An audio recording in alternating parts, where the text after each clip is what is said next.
Welcome to the last Costessey bedtime story of 2019. I've decided to read How the Grinch Stole Christmas. How the Grinch Stole Christmas by Dr. Seuss. Every Who down in Whoville liked Christmas a lot, but the Grinch, who lived just north of Whoville, did not. The Grinch hated Christmas, the whole Christmas season. Now please don't ask why, no one quite knows the reason. It could be his head wasn't screwed on quite right. It could be perhaps that his shoes were too tight, but I think the most likely reason of all may have been that his heart was 2 sizes too small. But, whatever the reason, his heart or his shoes, he stood there on Christmas Eve, hating the Whos, staring down from his cave with a sour grinchy frown at the warm lighted windows below in their town, for he knew every Who down in Whoville beneath was busy now hanging a mistletoe wreath. "And they're hanging their stockings," he snarled with a sneer. "Tomorrow's Christmas. It's practically here." Then he growled with his Grinch fingers, nervously drumming. "I must find some way to stop Christmas from coming." For tomorrow, he knew, all the Who girls and Who boys would wake bright and early, and they'd rush for their toys. And, oh, the noise, noise, noise! That's the one thing he hated. The noise, noise, noise! And then Who's young and old would sit down to a feast. And they feast, and they feast, and they feast, feast, feast, feast. They would feast on Who pudding, and on rare Who roast beast, which was something the Grinch could not stand in the least. And then they do something that he liked least of all. Every Who down in Whoville, the tall and the small, would stand close together with Christmas bells ringing, and the Whos would start. They'd all would start singing, and they'd sing, and they'd sing, and they'd sing, sing, sing, sing.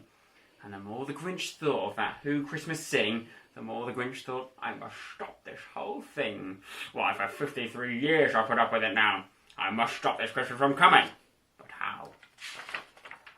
Then he got an idea. He got an awful idea. The Grinch got a wonderful, awful idea. "I know just what to do," the Grinch laughed in his throat. And he made a quick Santa Claus hat and a coat. And he chuckled and clucked. "What a great Grinchy trick. With this coat and this hat, I look just like St. Nick. All I need is a reindeer." And the Grinch looked around. But since reindeer were scarce, there was none to be found. Did that stop the old Grinch? No. The Grinch simply said, "If I can't find a reindeer, I'll make one instead. Shall we call his dog Max?" "Oh, Max." And he took some red thread, and he tied a big thorn on top of his head.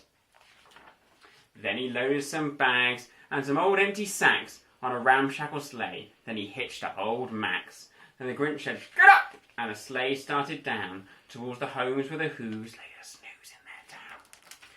All the windows were dark, quiet snow filled the air. All the Whos were all dreaming sweet dreams without care. When he came to the first little house on the square. "This is stop number 1, the Grinchy Claus hissed. And he climbed the chimney, empty bags in his fist. Then he slid down the chimney, a rather tight pinch. But if Santa could do it then, so could the Grinch. He got stuck only once, for a moment or two. Then he stuck his head out of the fireplace flue, where the little Who stockings all hung in a row. "These stockings," said the Grinch, "are the first things to go." Then he slithered and slunk with a smile most unpleasant around the whole room, and he took every present. Pop guns and bicycles, roller skates, drums, checkerboards, tricycles, popcorn and plums, and he stuffed them in bags. Then the Grinch very nimbly stuffed the bags, one by one, straight up the chimney. Then he slunk to the icebox. He took the Who's feast, he took the Who's pudding, and he took the roast beast. He cleaned out that icebox as quick as a flash. Why, that Grinch even took their last can of Who hash. Then he stuffed all the food up the chimney with glee. "And now," said the Grinch, "I'll stuff up the tree." And the Grinch grabbed the tree and he started to shove, when he heard a small sound like the coo of a dove. He turned around fast and he saw a small Who, little Cindy Lou Who, who was not more than 2. The Grinch had been caught by this tiny Who daughter, who'd got out of bed for a cup of cold water. She stared at the Grinch and said, "Oh, Santa Claus, why? Why are you taking our Christmas tree? Why?" But you know that old Grinch, who was so smart and so quick, He thought of a line, he thought it up slick. "Why, my sweet little Dot," the fake Santa Claus line, "there's a light on this tree that won't light on one side. So I'm taking it home to my workshop, my dear. I'll fix it up there, then bring it back here." And his fib fooled the child, and he patted her head, and he got her a drink, and he sent her to bed. And when Cindy Lou Who went to the bed with her cup, he went to the chimney and he stuffed the tree up. Then the last thing he took was the log for their fire. Then he went up himself, the old liar. On the walls he left nothing but bare hooks and some wire. And the one speck of food he left in the house was a crumb that was even too small for a mouse. Then he did the same thing to the other Who's houses, leaving crumbs much too small for the other Who's mouses. It was 15:15 dawn, all the Who's still abed, all the Who's still a snooze, when he packed up the sled. Packed it up with their presents, the ribbons, the wrappings, their tags and the tinsel, the trimmings, the trappings.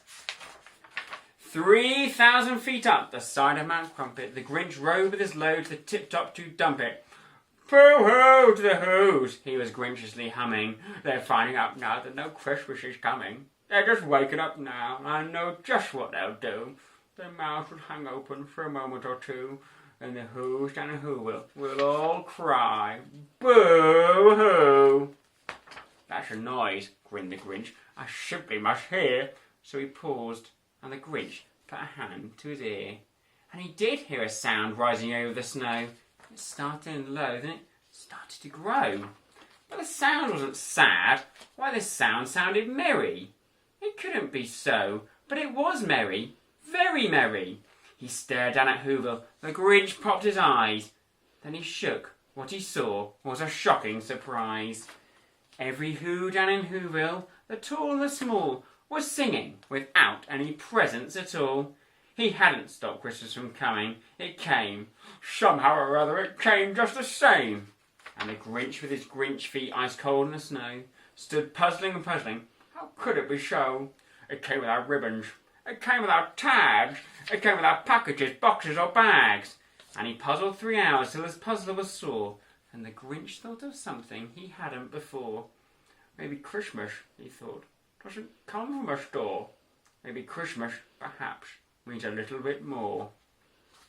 And then what happened? Well, in Whoville they say that the Grinch's small heart grew 3 sizes that day. And the minute his heart didn't feel quite so tight, he whizzed with his load through the bright morning light, and he brought back the toys and the food for the feast. And he himself, the Grinch, carved the roast beast. That's the end of that story. I hope you have a really lovely Christmas, and we'll see you in 2020.